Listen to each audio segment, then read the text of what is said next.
Prions. C'est rempli de cette vérité, Seigneur, que nous plaçons à nouveau devant toi ce matin, à l'écoute de ta parole. Seigneur, c'est un exercice particulier, unique. Quel autre groupe se réunit ainsi pour être à l'écoute de la parole de Dieu, sachant que cette parole est vivante et efficace, que cette parole est agissante dans le cœur, dans l'esprit de ceux et de celles qui t'appartiennent, et qu'il se passe quelque chose de surnaturel lors de la communication de cette parole vivante. Alors nous plaçons devant toi et à nouveau nous sollicitons l'action de ton esprit dans nos cœurs et dans notre esprit. Merci pour ces moments dans ta parole. Amen. Je vous invite à prendre avec moi le texte de ce matin que nous trouvons en 1 Corinthiens chapitre 12 et nous allons lire les versets 12 à 27. 1 Corinthiens chapitre 12 à partir du verset 12.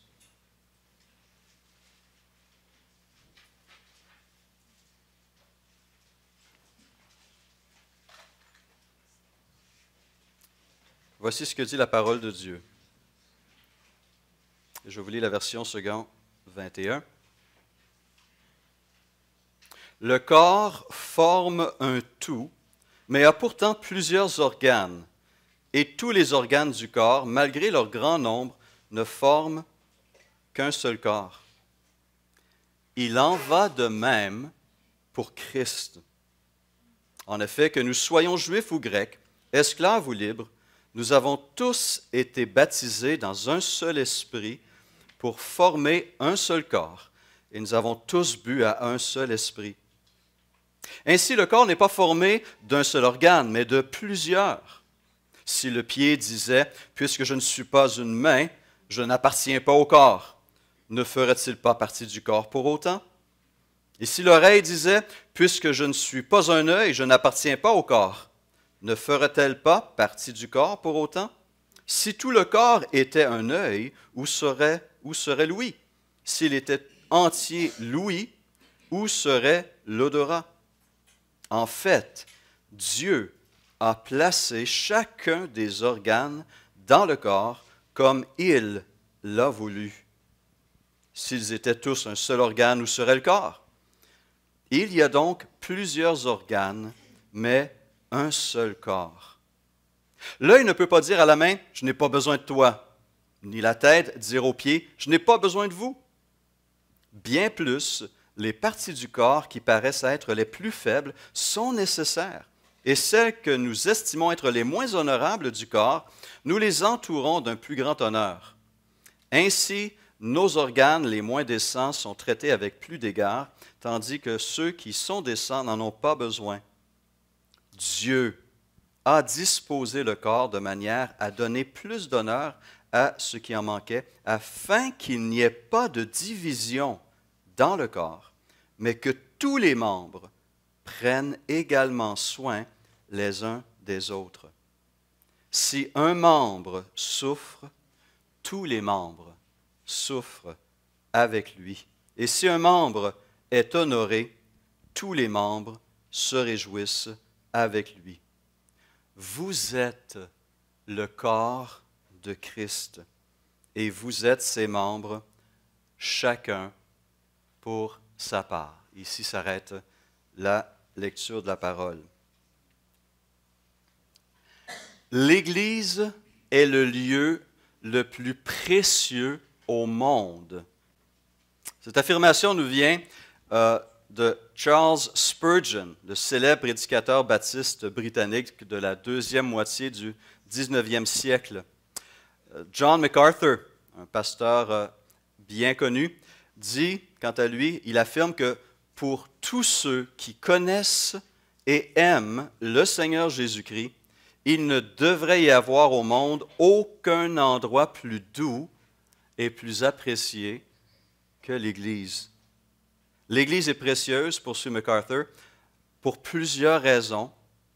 La première et la principale étant la mort du Seigneur pour elle. Puisque Christ aime l'Église, dit-il, tous ceux qui lui appartiennent devraient la chérir. Fin de la citation. L'Église est importante. L'Église est précieuse. Son importance aux yeux de Christ ne fait donc pas de doute. Si on prend le temps de lire le Nouveau Testament, de passer à travers le Nouveau Testament, qu'est-ce qu'on découvre?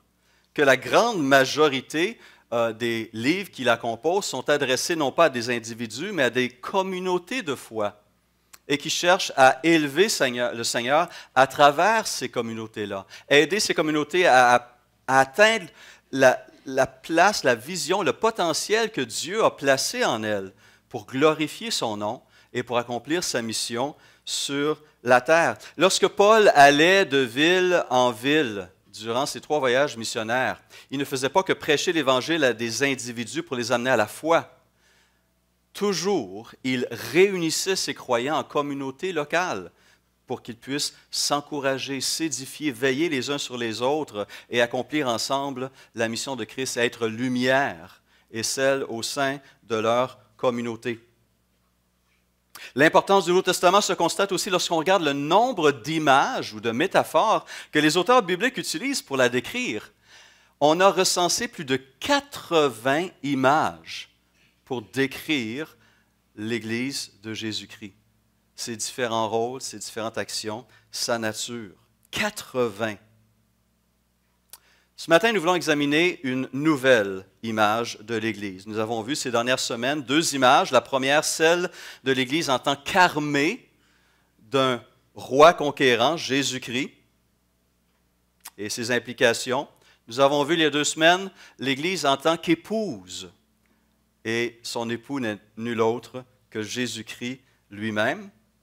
Ce matin, nous voulons regarder l'image qui revient le plus fréquemment dans le Nouveau Testament pour décrire l'Église, la métaphore la plus développée aussi de l'Église en tant que corps, et plus précisément en tant que corps de Christ.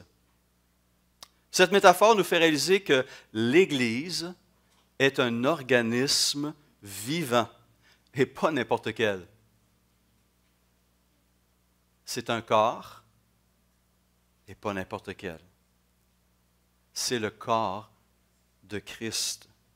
Christ se manifeste encore sur terre à travers l'Église. L'Église est appelée à être ses yeux, ses oreilles, ses mains, sa bouche, son cœur. Cette métaphore nous rappelle plusieurs vérités importantes. L'interdépendance des différentes parties que forme ce corps et la dépendance totale du corps envers la tête, qui est Jésus-Christ, qui rappelle donc ces relations vitales que nous avons non seulement verticalement avec la tête, mais aussi horizontalement les uns avec les autres. Et Paul a compris très tôt dans son ministère la réalité de l'Église en tant que corps de Christ. En fait, avant sa conversion, cette vérité a été fortement impressionnée sur son esprit. Revenons en Actes, chapitre 9. Alors qu'un jeune homme, à l'époque, dénommé Saul, originaire de Tarse, un pharisien des pharisiens, un Israélite attaché à la loi, avec un zèle ignorant mais réel, croyait servir l'Éternel en persécutant les chrétiens. Il voyait dans ces Juifs qui professaient en Jésus le Messie annoncé, il voyait dans ces hommes et dans ces femmes une menace pour le peuple de Dieu. Et donc, il était rempli d'un zèle et il persécutait l'Église de Christ. Il avait du sang sur les mains, le sang de frères et de sœurs en Christ. C'était un meurtrier. Et en Acte 9, on retrouve ce jeune homme rempli de ce zèle aveugle qui nous est décrit ainsi. Saul respirait toujours la menace et le meurtre contre les disciples du Seigneur. Il se rendit chez le grand prêtre et lui demanda des lettres pour les synagogues de Damas, afin de pouvoir arrêter et amener à Jérusalem les partisans de cet enseignement qu'il trouverait, hommes ou femmes. Comme il était en chemin et qu'il approchait de Damas, tout à coup une lumière qui venait du ciel resplendit tout autour de lui.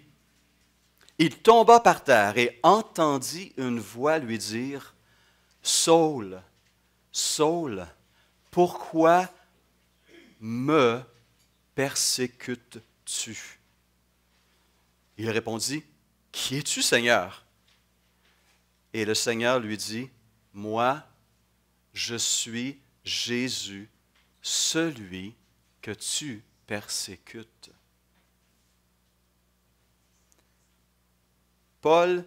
Saul, vient de réaliser quelque chose qui le renverse, le bouleverse et le transformera. Alors qu'il pensait servir son Dieu, il réalise tout à coup qu'il s'opposait à l'action de Dieu. Plus que ça encore, il réalise que le message de ces chrétiens qu'il persécutait était vérité. Tout à coup, il est confronté à Jésus-Christ, Seigneur et Sauveur du monde. Et plus que cela encore, il réalise qu'en s'attaquant à l'Église, il s'attaquait à Dieu. Il s'opposait à Christ. Et Christ réagit. Et à travers cette rencontre sur le chemin de Damas, nous le savons bien, la vie de Saul de Tarse sera transformée. Celui qui était un des adversaires les plus zélés contre l'Évangile en devient le plus grand défenseur. Et Dieu va se servir puissamment de lui à travers aussi bien des souffrances, bien de l'opposition. Lui-même qui s'opposait aux chrétiens va subir l'opposition des Juifs et des païens tout au long de son ministère terrestre. Mais donc, il a compris que ce n'est pas juste à des chrétiens, à des communautés de foi qu'il s'attaquait, mais ces communautés étaient en fait Christ, le corps de Christ. Et donc, cette image du corps nous est présentée à plusieurs reprises à travers non seulement les écrits de Paul, mais aussi de Pierre et de Jean. Et trois vérités ressortent à travers cette image. Elles nous font réaliser trois choses. Premièrement, la diversité de ce corps. Ensuite, évidemment, son unité, mais aussi sa direction. Regardons ensemble brièvement ces trois choses. 1 Corinthiens 12, 12 et 14 dit ceci. « Le corps forme un tout, mais a pourtant plusieurs organes, et tous les organes du corps, malgré leur grand nombre, ne forment qu'un seul corps.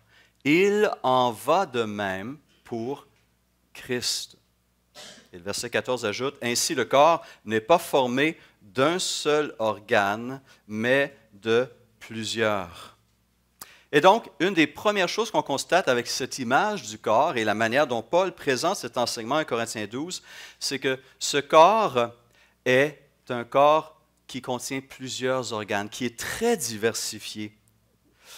En fait, quoiqu'on n'a pas de définition simple pour un organe, qu'est-ce qu'un organe? On peut classer les organes selon différentes manières, par région dans le corps, par différentes fonctions. Si on définit un organe comme étant un ensemble de tissus concourant à la réalisation d'une fonction physiologique, avez-vous une idée combien d'organes on peut compter dans le corps humain?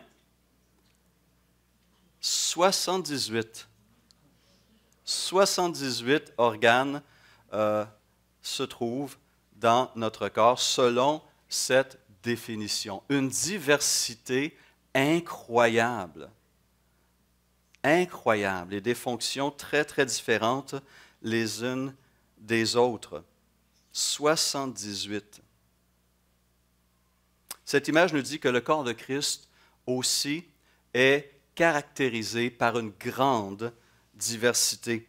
Et je me permets de dire que probablement aucune autre entité, aucun autre groupe humain sur la Terre n'est autant diversifié que le corps de Christ, que l'Église de Jésus-Christ. Dans les chapitres 12 à 14, Paul adresse un sujet particulier. L'Église de Corinthe était très fière de la manifestation de certains dons et avait mis l'accent en particulier sur quelques dons précis, dont celui du parler en langue. Paul cherche à corriger cet accent démesuré sur quelques dons en rappelant que le corps humain est très diversifié, puis qu'il n'y a pas juste un, deux ou trois dons, il y en a plusieurs. Et dans 1 Corinthiens 12, il nous présente une liste qui n'est pas exhaustive. Lorsqu'on la compare avec d'autres textes bibliques comme Romains 12, Éphésiens 4, on voit que ce sont des listes différentes et qui parlent donc de différents dons et que ce n'est pas donc exhaustif comme liste. Il en présente donc 8 qui va du don des langues, au don des apôtres, au don d'enseignants, au don de guérison, au don de miracles, etc., etc. Le corps humain est une belle diversité d'organes. Le corps de Christ l'est tout autant. Mais Paul ne s'arrêtera pas aux dons spirituels. Dans ce même texte, et dans ce verset 13, il va souligner la diversité de cette diversité. Donc, non seulement il y a diversité de dons spirituels, mais il va mentionner qu'il y a aussi diversité de nationalités au sein de ce corps. Juifs et Grecs, souligne-t-il au verset 13. L'Église Renaissance, on reflète admirablement bien cette diversité, reconnaissant en notre sein une vingtaine de nationalités différentes. Cette diversité se voit aussi au niveau des classes sociales. Verset 13, encore une fois, esclaves et libres. Traditionnellement, on dit au Canada, on parle de 3 classes, les riches, les pauvres et la classe sandwich, la classe dite moyenne. On pourrait parler de diversité de professions. Je m'amuse à dire que dans ma vie, j'ai été col bleu, col blanc et maintenant je suis col romain. Cette diversité du corps est là et se voit à tous ses niveaux. Et donc, cela nous apprend une vérité importante. Cette diversité est voulue de Dieu. Elle est selon le plan de Dieu. À chacun, écrit Paul au verset 7, à chacun la manifestation de l'Esprit est donnée pour le bien de tous. En effet, à l'un est donné par l'Esprit une parole de sagesse, à un autre une parole de connaissance selon le même Esprit, à un autre la foi par le même Esprit, à un autre des dons de guérison par le même Esprit, à un autre la possibilité de faire des miracles, à un autre la prophétie, à un autre le discernement des esprits, à un autre diverses langues, à un autre l'interprétation des langues. Mais toutes ces choses, c'est un seul et même Esprit qui les accomplit, en les distribuant à chacun en particulier comme il le veut. Cette diversité nous vient de Dieu. Elle est importante, elle est précieuse. Qu'est-ce qu'elle nous fait réaliser? C'est que nous vivons en profonde interdépendance. Pas en dépendance, mais en interdépendance. Nous avons tous besoin les uns des autres. J'ai toujours quelque chose à recevoir, que j'ai besoin de recevoir pour grandir en tant que disciple de Christ, et j'ai aussi toujours quelque chose à contribuer au reste du corps pour qu'il grandisse aussi. Il n'y a pas d'homme orchestre dans le corps de Christ. Chacun a une fonction à accomplir. Comme j'aime le dire et le répéter, il n'y a pas de sous-doué dans le corps de Christ. Nous avons tous été équipés par l'Esprit pour contribuer d'une manière ou d'une autre au développement, à la croissance de ce corps. Et c'est ainsi que l'Église peut se développer et fonctionner d'une manière saine et efficace. Est-ce que vous savez quel organe vous représentez?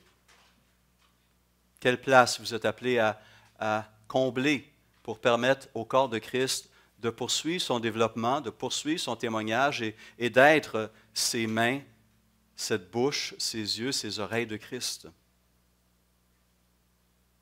Et mettez-vous ce don, ces capacités, ce rôle au service du bien commun.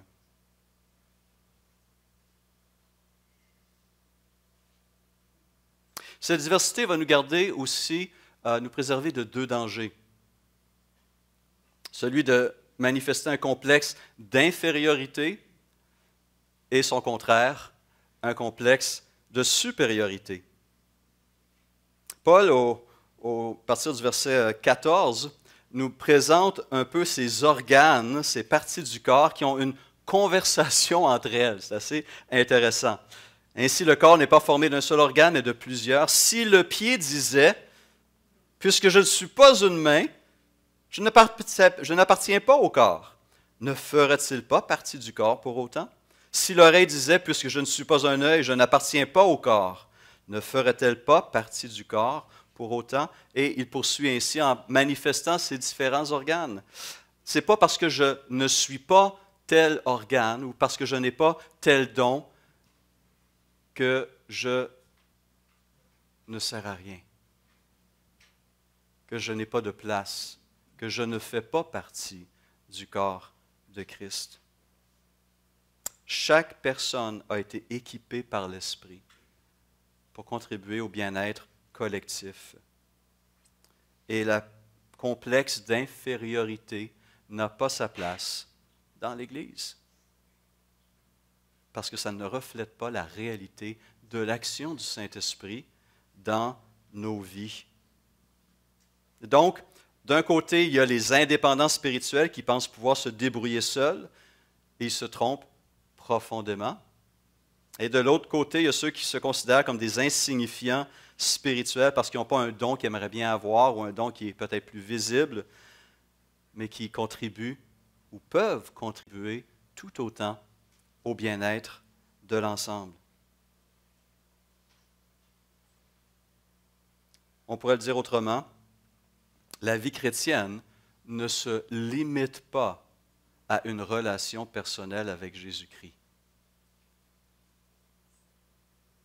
Elle se définit aussi à travers des relations interpersonnelles entre les membres, les uns avec les autres.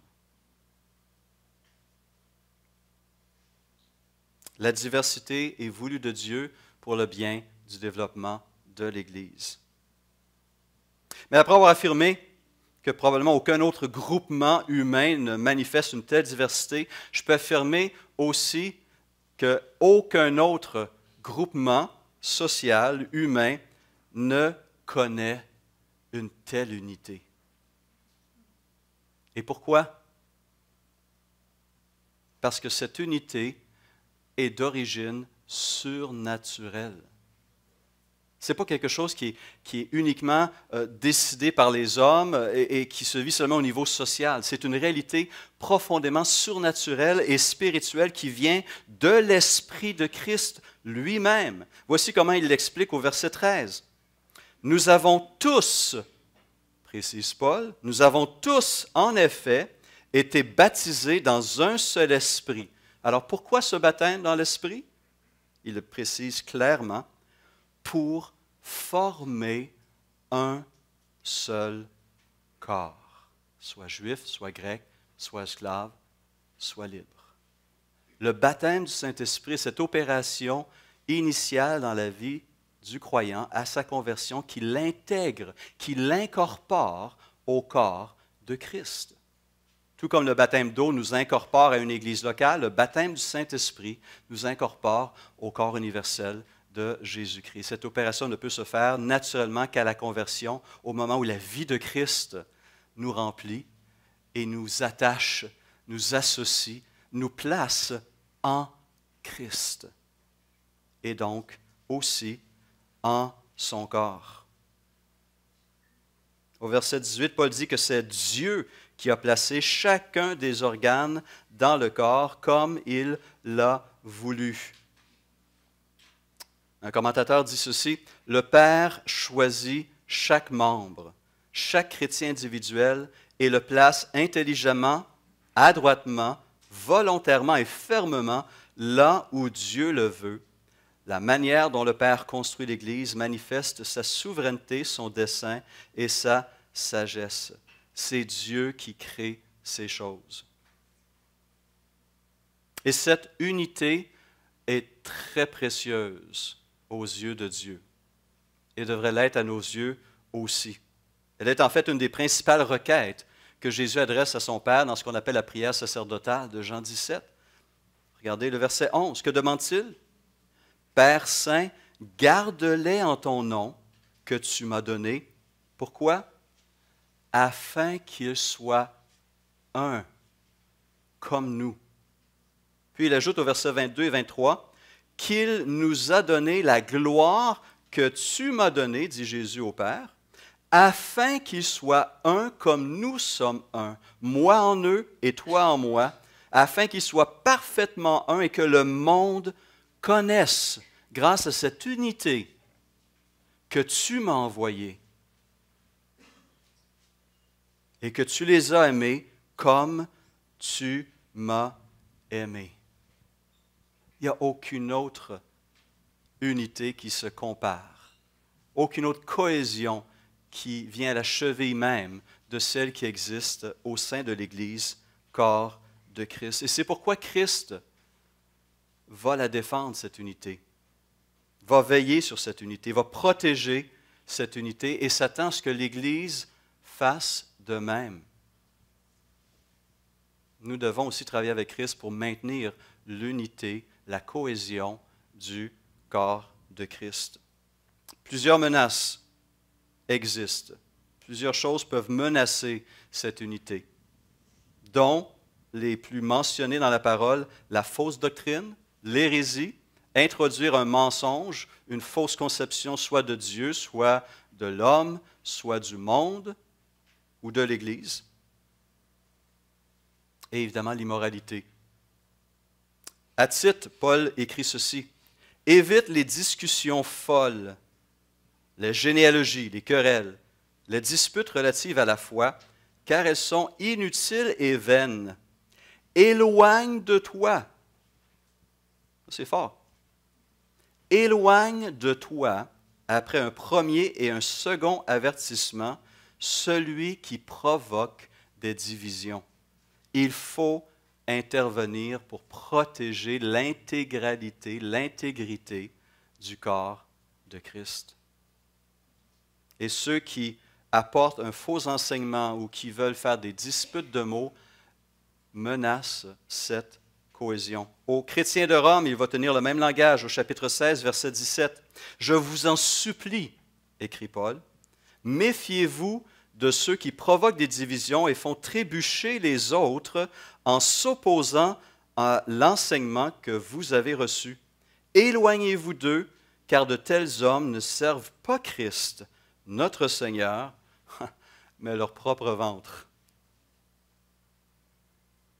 Encore une fois, Paul est préoccupé par l'unité, la cohésion du corps de Christ et met en garde ceux qui voudraient apporter des divisions à travers des faux enseignements. Et de même, l'immoralité, la désobéissance à la volonté morale de Dieu est présentée comme une maladie qui attaque, qui affaiblit, qui souille le corps de Christ. Un péché qui est toléré dans le corps de Christ agit comme un cancer qui se répand et qui risque de devenir généralisé. C'est pourquoi l'unité doit primer sur la diversité, mais sans étouffer ou nier cette dernière. Mais l'unité est soulignée de bien des manières dans ce corps. Unité d'origine des dons, unité d'héritage des croyants, unité de rédemption, unité d'espérance, d'appel, de foi. L'unité demeurera toujours la chose la plus importante, la plus forte que sa diversité. Quelle est la conséquence de cette unité, de cette réalité du corps, qui est un malgré sa diversité? Et ce que je veux dire ici, on le comprend, on l'entend, on va le lire, mais dans la pratique, beaucoup de chrétiens reflètent une attitude qui est celle du monde et non celle de Christ. Dans ce que je veux dire maintenant, beaucoup de chrétiens ont besoin encore d'être renouvelés dans leurs pensées et dans leur vision d'eux-mêmes et de l'Église et de leur place dans cette collectivité. Une des conséquences de cette vérité de l'unité du corps de Christ est la suivante. Ce qui arrive à un membre affecte tout le corps. Ce qui arrive à un membre a un impact, des répercussions sur l'ensemble du corps. Nina a porté ce témoignage concernant cette perte de Brad et de Cassandra Stewart. Et ce n'était pas juste Brad et Cassandra qui versaient des larmes hier. Le pasteur célébrant a versé, les autres membres de la famille, la communauté de foi qui était là pour entourer ce couple, ont versé des larmes. Ce qui leur est arrivé nous touche, parce qu'on est conscient de ces liens qui nous unissent. Et on pourrait multiplier les exemples. Un couple qui est en crise, un couple qui pense au divorce, ce que ce couple vit affecte toute la communauté. On souffre avec ces gens. Et il y aura des répercussions sur les autres relations au sein du corps de Christ. Il y aura des répercussions sur la mission de l'Église, sur les ministères de l'Église, sur la paix. Mais aussi positivement. Lorsqu'un membre est honoré, tous les membres sont honorés. Lorsqu'un membre se réjouit, cela a un impact aussi sur l'ensemble du corps de Christ. Et moi-même, j'ai été imprégné dans cette culture extrêmement individualiste et c'est difficile de changer ce schème de pensée. De quoi tu te mêles? N'est-ce pas? Ce n'est pas de tes affaires. C'est une pensée qui est souvent, ou l'était, dans nos cœurs. Et lorsqu'un frère ou une sœur vient nous voir parce qu'on a dit quelque chose de blessant ou qu'on a commis un acte qui était une désobéissance claire de la parole de Dieu, pour nous encourager, pour nous exhorter, pour nous aider à retourner à la soumission à la volonté de Dieu, comment réagit-on? Est-ce que la réalité de cette interdépendance, de ces liens, se reflète à ce moment-là dans notre réponse et dans notre réaction à ce geste d'amour, ce geste courageux d'un frère ou d'une sœur? Alors, comment peut-on préserver cette unité? Bien, en utilisant les ressources que Christ a données à l'Église pour la maintenir, pour la développer. Éphésiens 4, versets 11 à 15, Christ a donné les uns comme apôtres, les autres comme prophètes, les autres comme évangélistes, les autres comme pasteurs et docteurs. Et on pourrait reprendre la liste d'1 Corinthiens 12, la liste de Romains 12, ces différents dons, ces différentes ressources. Pourquoi donne-t-il ces choses à l'Église? Pour le perfectionnement des saints, en vue de l'œuvre du ministère et de l'édification de quoi?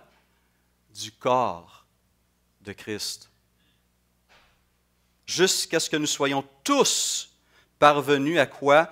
À l'unité de la foi et de la connaissance du Fils de Dieu, à l'état d'homme fait, à la mesure de la stature parfaite de Christ. Ainsi, nous ne serons plus des enfants flottants et emportés à tout vent de doctrine par la tromperie des hommes, par leur ruse dans les moyens de séduction, mais en professant la vérité dans l'amour. J'aime ces deux choses et ces deux choses doivent constamment rester en équilibre. En professant la vérité dans l'amour, nous croîtrons à tous égards en celui qui est le chef, Christ. Belle parole. En croissant, nous entraînons les autres avec nous. Nous avons un impact, une influence sur les autres. Et idéalement, nous devrions grandir ensemble. Alfred Kuhn fait cette remarque. Dans un corps normal, tous les membres croissent ensemble. Chacun d'eux contribue à la croissance de tous les autres organes en même temps qu'à sa propre croissance. Si un membre ou un organe cesse de croître, que se passe-t-il avec le corps? Il reste infirme, disproportionné ou malade, et d'autres membres sont obligés de suppléer aux carences du membre défaillant. Il faut grandir ensemble, il faut cheminer, il faut veiller sur sa propre relation avec Dieu, sur sa propre marche, sachant qu'elle a un impact, un effet d'entraînement sur les autres. Voulons-nous grandir? Grandissons-nous, individuellement, mais aussi collectivement. Quel est l'impact de ma vie, de ma présence, de mon ministère, de mon témoignage sur mes frères et sur mes sœurs? Et finalement, une dernière vérité que ce texte souligne, fait ressortir, concerne la direction de ce corps. Et la direction vient naturellement, pour n'importe quel corps humain, de la tête. Je peux trancher une main, je peux trancher un pied, je peux enlever différents organes ou parties d'organes, et le corps peut survivre. Trancher la tête. C'est fini. Sans moi, vous ne pouvez rien faire, dit Jésus. Sans moi, vous ne pouvez rien faire. Utilisant une autre image, celle de la vigne, dit, la vie découle de Christ et va dans toute la plante. La vie de Christ, la direction de Christ vient de la tête et dirige tout le corps. Christ, selon Colossiens 18, est la tête du corps qu'est l'Église. Aux Éphésiens, Paul dit que Dieu le Père a donné Christ pour chef suprême à l'Église, qui est son corps. Et nous sommes appelés, je répète Éphésiens 4, à grandir à tout point de vue vers celui qui est la tête, Christ. C'est de lui que le corps tout entier, bien coordonné et solidement uni, grâce aux articulations dont il est muni, tire sa croissance en fonction de l'activité qui convient à chacune de ses parties et s'édifie lui-même dans l'unité. La parole vivante le dit ainsi, c'est de la tête que tout le corps tire cohésion et unité. C'est en restant dans sa dépendance que l'ensemble forme une structure harmonieuse. Sans moi, vous ne pouvez rien faire. Ou sans moi, vous serez tenté de faire des choses, mais qui ne sont pas les choses que vous devez faire. Qu'est-ce qu'on peut conclure de cette image de l'Église qui est plus qu'une image, elle est une réalité spirituelle?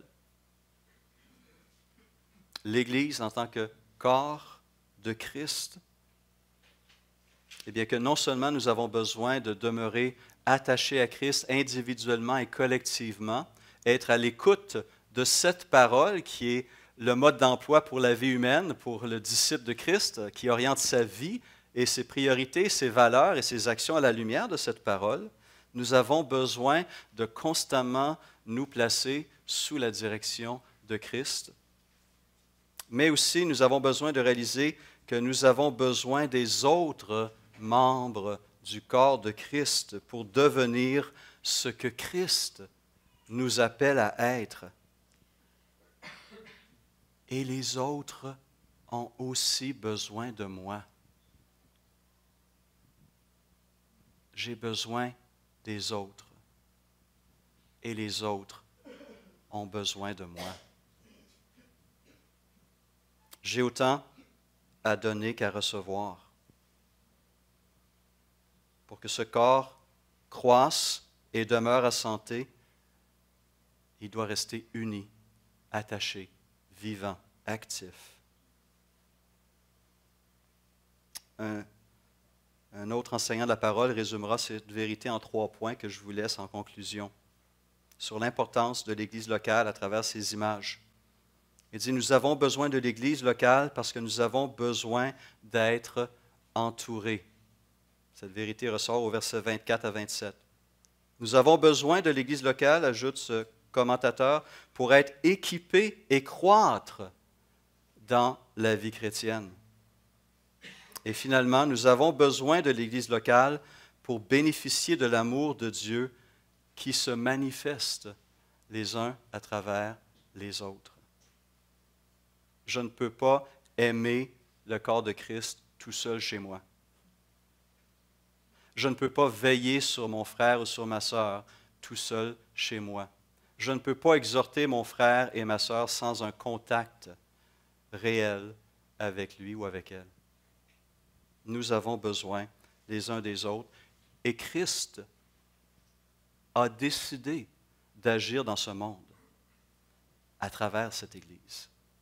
C'est le moyen principal qu'il veut utiliser pour l'accomplissement de sa volonté. Puissions-nous être à l'écoute de la tête, mais aussi de continuer à veiller à cette unité des membres que nous représentons.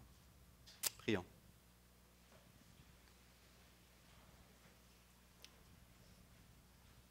Merci Seigneur pour cette réalité que tu nous donnes, que tu dévoiles à travers plusieurs de ces pages du Nouveau Testament.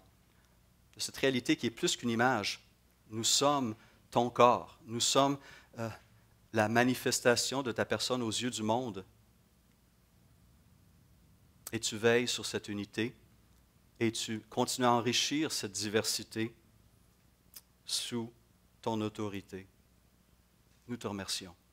Je te prie, Père, pour la mission de cette communauté, l'Église Renaissance. Nous avons besoin de toujours nous placer à tes pieds et chercher ta face, Seigneur. Alors, s'il te plaît, sonde-nous individuellement, mais aussi collectivement. Aide-nous dans ce processus que nous avons entamé l'année dernière et qui se poursuit de comprendre, Seigneur, là où tu nous veux et ce que tu nous appelles à faire aujourd'hui, maintenant, ici à Québec, pour l'avancement de ton règne et pour le salut de nos concitoyens, s'il te plaît. Donne-nous aussi la vision et le courage d'agir avec obéissance et par ta puissance.